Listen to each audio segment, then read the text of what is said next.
Kita mulai ya. Sebelum kita mulai, ada nggak yang mau bertanya tentang soal ini, soal CSP yang penjadwalan? Ada yang mau share dan kita bahas?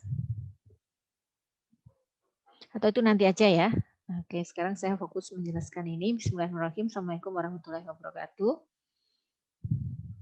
Waalaikumsalam warahmatullahi wabarakatuh. Oke, baik. Jadi kemarin kan kita membahas tentang representasi pengetahuan ya. Kemudian mayoritas yang dibahas adalah representasi pengetahuannya berbasis rule. Kemudian ada lagi satu hal terkait dengan representasi pengetahuan adalah aspek ambiguitas. Ketika manusia itu bicara dengan bahasa alami, maka kemudian waktu dimasukkan ke dalam sistem, bahasa alami itu harus ditransformasikan ke dalam bentuk-bentuk tegas gitu ya. Nah, bagaimana mentransformasikan ambiguitas bahasa alami ke dalam komputer itu menggunakan sebuah teori yang namanya fuzzy. Jadi misalnya ketika kita bicara layak, tidak layak, kemudian pantas, tidak pantas, demam, demam tinggi, demam meriang gitu ya. Meriang, demam, demam tinggi itu sebenarnya seperti apa sih ketika ditransformasi menjadi suhu, modelnya mau seperti apa? Nah, jadi saya ulang lagi, ada representasi pengetahuan berbasis rule, kemudian ada lagi teori fuzzy untuk mengakomodasi ambiguitas bahasa alami gitu ya.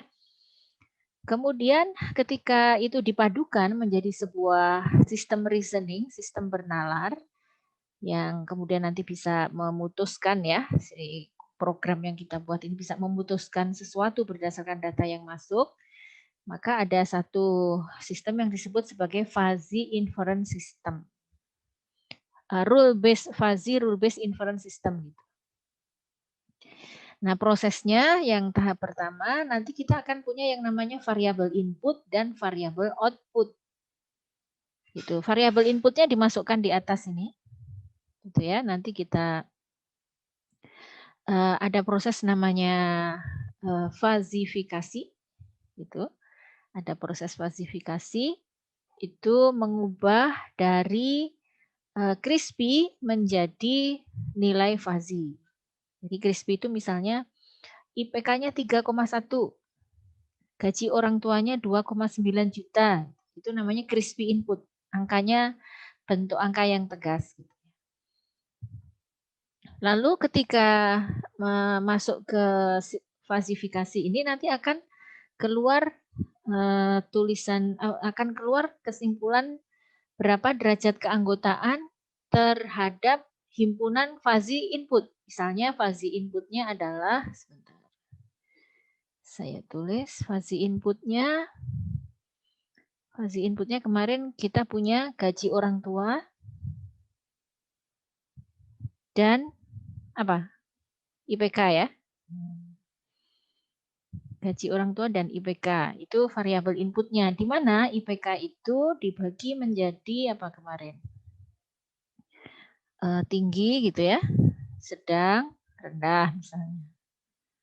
Atau gaji orang tua ada yang sangat tinggi, dan seterusnya ya. Itu adalah himpunan bahasa alaminya. Dari himpunan bahasa alami ini kemudian nanti akan ditransformasi menjadi bahasa, menjadi dari angka yang tegas ditransformasi menjadi kelompok himpunan bahasa alaminya. Nah, kenapa kita harus di sini ditransformasi dari 3,0 kok masuk ke himpunan bahasa alami? Karena di dalam aturannya biasanya manusia itu kalau bikin aturan kan pakai bahasa alami ya. Misalnya aturannya adalah, kalau di sini saya geser dulu slide-nya. Aturannya adalah seperti ini. Nah, gini ya. Ini bentuknya matriks, tapi sebenarnya bisa kita artikan dalam bentuk rule ya. Jadi ini variabel inputnya adalah IPK dan gaji. Variabel inputnya adalah IPK dan gaji. Ini inputnya. Outputnya adalah yang ada di sini. Ini outputnya. Berarti hubungan antara IPK dengan gaji itu dihubungkan dengan relasi N. Jadi misalnya ya, kalau kita bicara ini bentuk rule-nya seperti apa? If IPK buruk, N gaji kecil, then kelayakannya rendah. Sehingga ini disebut variabel input, dan yang ada di kotak ini adalah kelayakan, itu variabel output. Gitu ya. Kelayakan. Nah, coba kalau misalnya yang ini. Buat kalimat if then-nya bagaimana?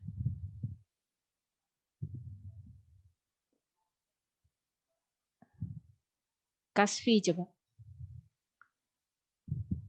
Bentuk kalimat if then-nya bagaimana kalau saya tunjuk yang ini? If IPK cukup, N gaji sedang, dan kelayakan rendah. Iya, betul. Begitu. Nah, jadi karena aturannya dibuat dalam bahasa manusia, bahasa alami, sedangkan angka IPK dan gaji orang tua itu adalah berupa angka, maka kita harus mentransformasi dulu dari angka menjadi bahasa alami supaya nanti masuk ke rule ini. Nah, setelah masuk ke rule, kita balik lagi ke sana.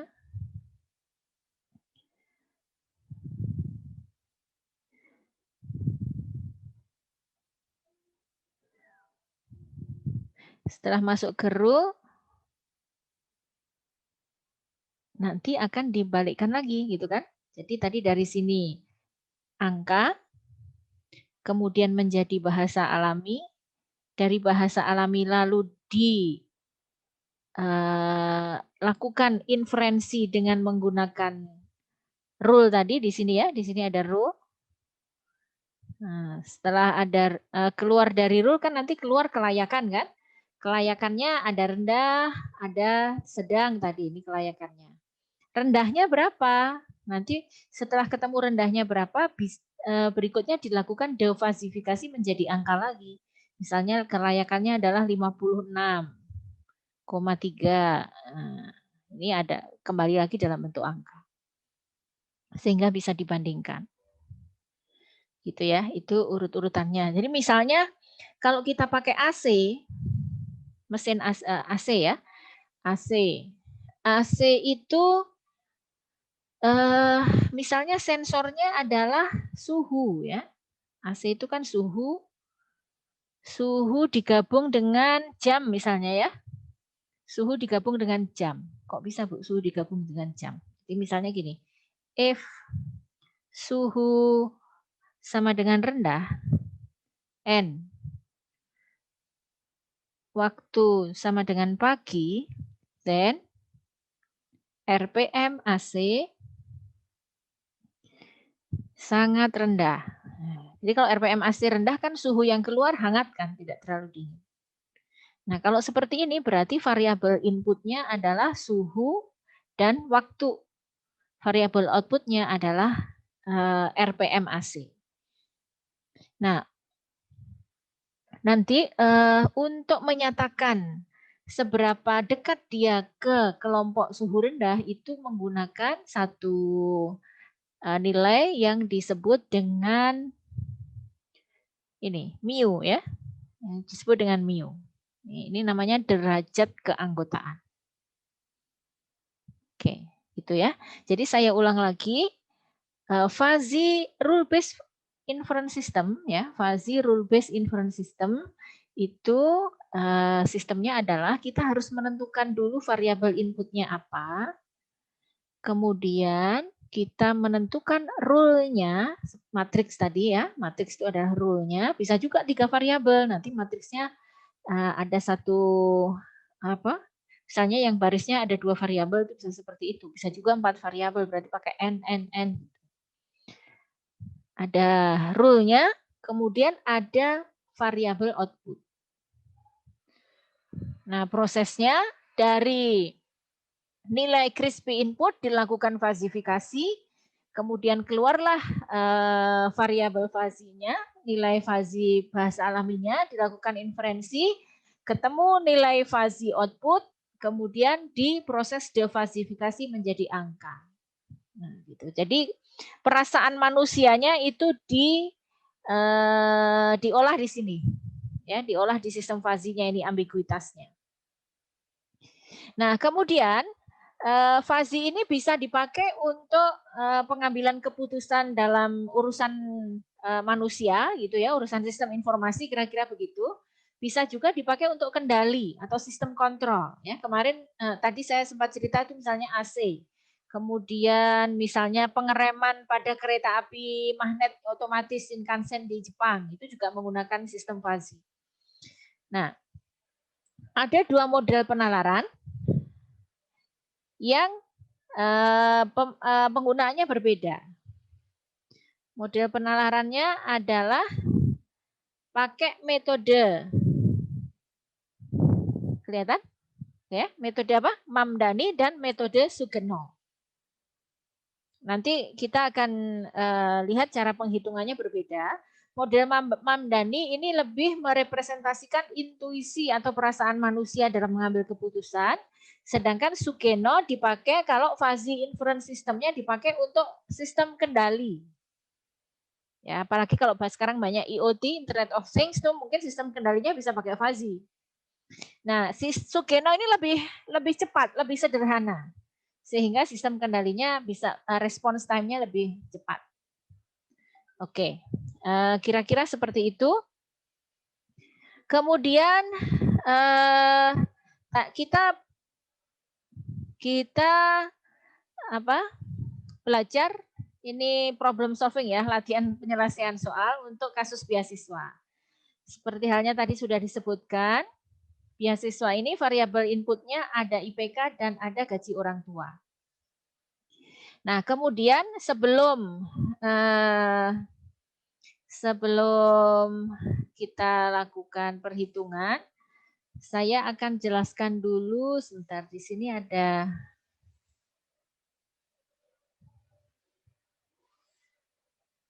oke.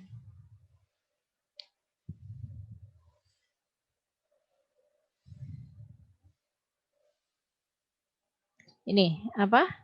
Rumus ini ya, mu X sama dengan min X min dalam kurung X min C per C min B gitu.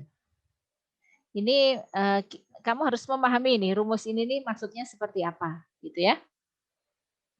Untuk menentukan, karena yang kalian harus kuasai adalah kalau mau melakukan fazifikasi gitu kan. Misalnya ini IPK 3. IPK 3 itu dia nanti mu-nya, ini kan sumbu yang ke atas ini mu ya, derajat keanggotaan. Kalau kita tarik garis ke atas, dia kan berpotongan dengan cukup yang menurun dan bagus yang naik. Gitu ya, bagus yang naik ini. Oke, sekarang kita lihat perhitungannya. Kalau untuk yang turun gitu ya, M itu sama dengan DY delta Y per delta X. Nah, gitu. Sehingga tadi gradiennya bukan setengah, tapi bukan minus setengah, tapi minus 2.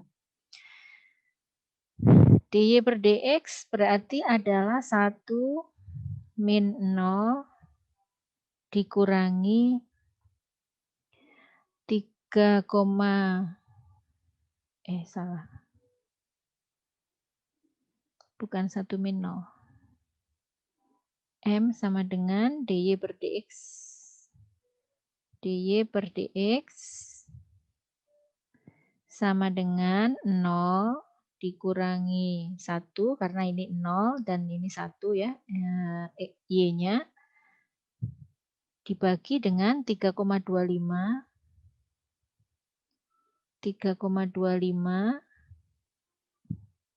minus 2,75.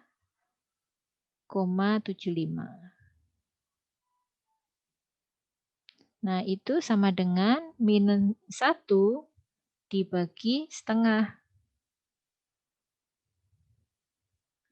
Min 1 dibagi setengah itu berarti minus 2. Oke, gitu ya. Minus 2. Maka gradiennya adalah min 2. Y sama dengan min 2 kali delta X. Kalau saya mencari C-nya ya, jadi mencari C-nya itu caranya adalah saya coba nih kalau X-nya 3,25.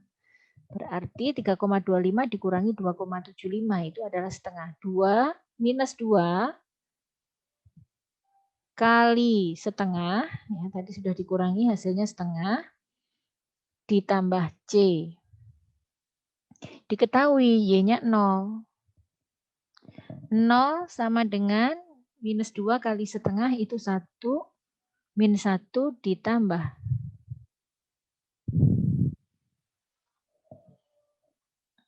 Sebentar. Kok waktunya habis? This meeting will end in 10 minutes. Upgrade now to remove. Kayaknya tadi saya nggak pakai akun kampus ya. Bentar. Nanti kalau putus saya akan create lagi ya di akun kampus. Tadi saya loginnya.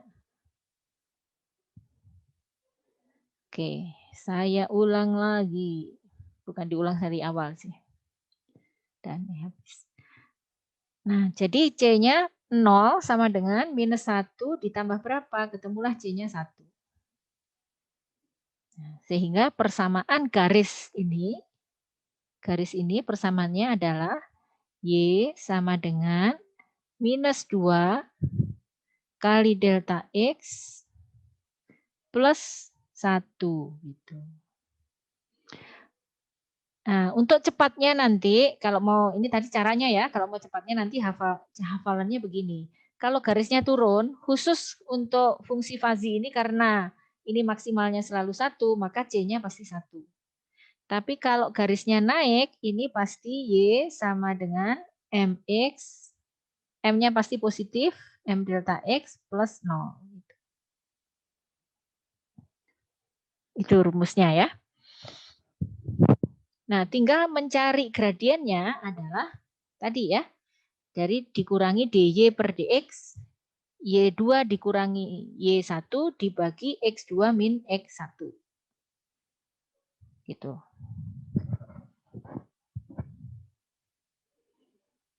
Oke. Saya hapus dulu.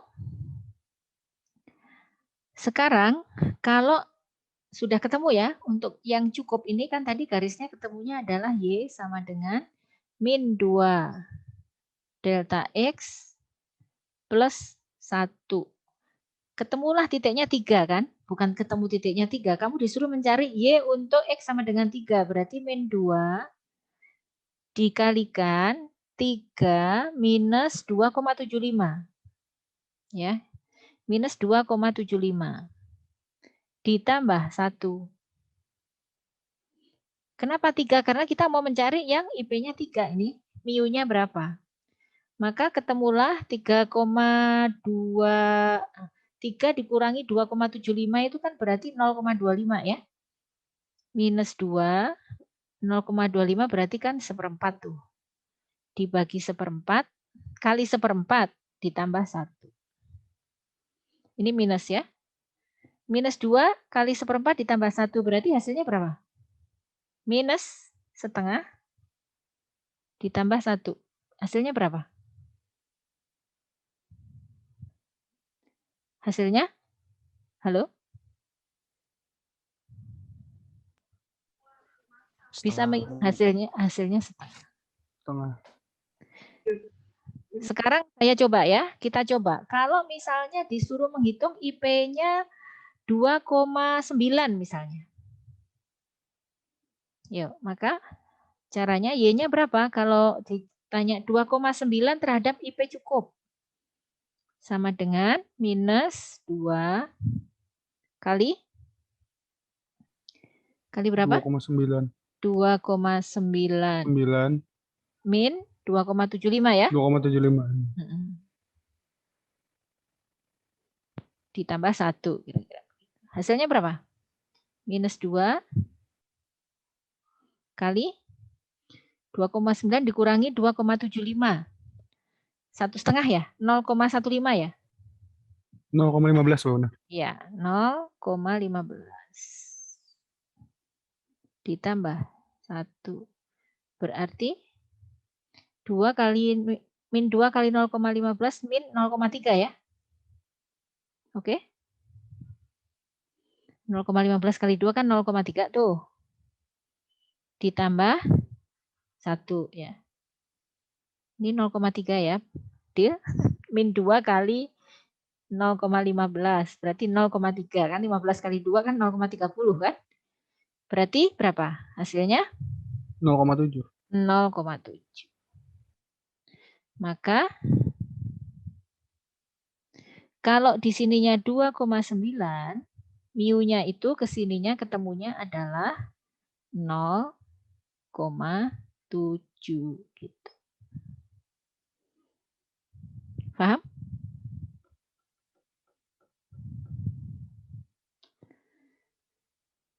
Oke. Sekarang masih 4 menit. Kalau yang garisnya ke kanan, ke atas ya.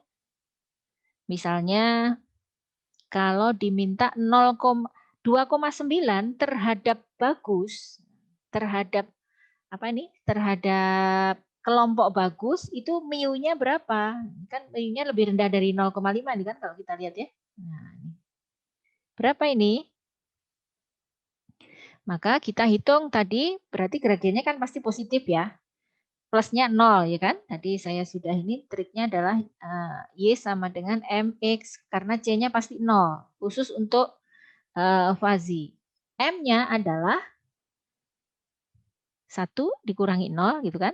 Ini kan Y-nya 1 dikurangi 0 berarti 1 per 3,25 dikurangi 275 per setengah. Kalian masih ingat 1 dibagi setengah berarti hasilnya 2 ya? Masih ingat? 1 dibagi setengah itu sama dengan 1 kali 2 per 1. Dibalik. Masih ingat? Ya, jadi 1 dibagi setengah itu sama dengan 1 kali 2 per 1. Dibalik gitu caranya. Nah, itu. Sehingga hasilnya 2. Kalau 1 dibagi 0,5 ya kamu bisa sih pakai kalkulator. Ya, 1 dibagi 0,5 kamu bisa pakai kalkulator juga. Itu hasilnya ya 2. Kalau ini dibalik. 1 dibagi 0,5 kan berarti 1 dibagi 5 per 10. Artinya sama dengan 1 kali 10 per 5. Tuh kan ketemu juga 2 ya. Oke, berarti rumusnya adalah Y sama dengan 2 kali delta X. Oke, kalau 0,9 berarti berapa? 2,9. Berarti ini berapa ini?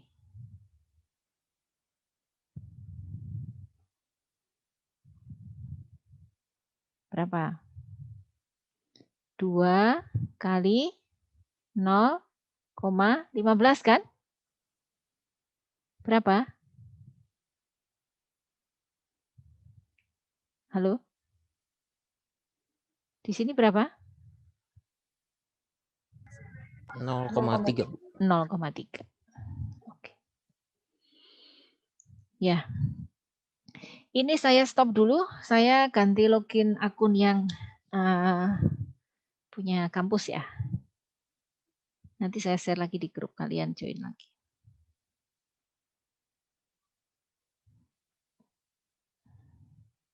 Tinggal 1 menit.